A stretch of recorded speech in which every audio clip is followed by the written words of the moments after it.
भारत और अमेरिका व्यापार समझौते के लिए तैयार हो गए हैं। अमेरिकी राष्ट्रपति डोनाल्ड ट्रंप ने सबसे पहले इसकी घोषणा की, जिसके बाद पीएम मोदी ने भी इसकी जानकारी दी। दोनों देशों के बीच लंबे दौर की बातचीत के बाद आखिरकार समझौते के लिए सहमति बन गई है। लेकिन इस घोषणा के साथ ही ट्रंप ने जो दावे किए हैं उसे लेकर कई सवाल भी उठ रहे हैं।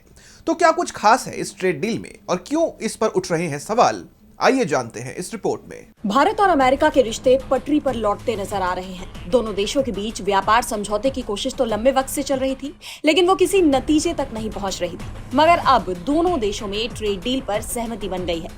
2 फरवरी को अमेरिकी राष्ट्रपति डोनाल्ड ट्रंप की पीएम मोदी से फोन पर बात हुई, जिसके बाद उन्होंने रात 10:30 बजे अपने social media platform truth social पर घोषणा की कि हम दोनों ने भारत और अमेरिका के बीच तुरंत एक ट्रेड डील पर सहमति बनाई है। अमेरिकी राष्ट्रपति ने अपनी पोस्ट में लिखा कि अमेरिका भारत पर लगाया जाने वाला रेसिप्रोकल टैरिफ 25% से घटाकर 18% करेगा।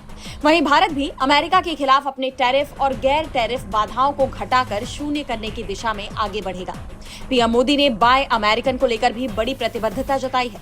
इसके तहत भारत अमेरिका से $500 अरब से ज्यादा के ऊर्जा, तकनीक, कोयला, कृषि और अन्य उत्पाद खरीदेगा।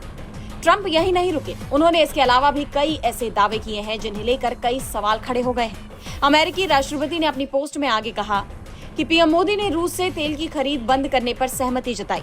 भारत अब अमेरिका से ज्यादा तेल खरीदेगा। इसके अलावा वेनेजुएला से तेल खरीदने की संभावना पर भी बात हुई। ट्रंप के बाद पीएम मोदी ने भी इस डील पर खुशी जाहिर करते हुए एक्स पर पोस्ट किया कि इस शानदार फैसले के लिए भारत के 1.4 अरब लोगों की तरफ से राष्ट्रपति ट्रंप का दिल से धन्यवाद।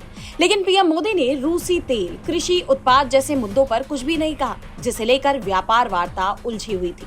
दोनों नेताओं के बयानों में इस फर्क को लेकर अब कई सवाल उठ रहे हैं। हालांकि भारत में अमेरिकी राजदूत सर्जियो गोर का कहना है कि कुछ तकनीकी कागजों पर अगले कुछ दिनों में हस्ताक्षर हो जाएंगे, लेकिन डील लगभग तय है।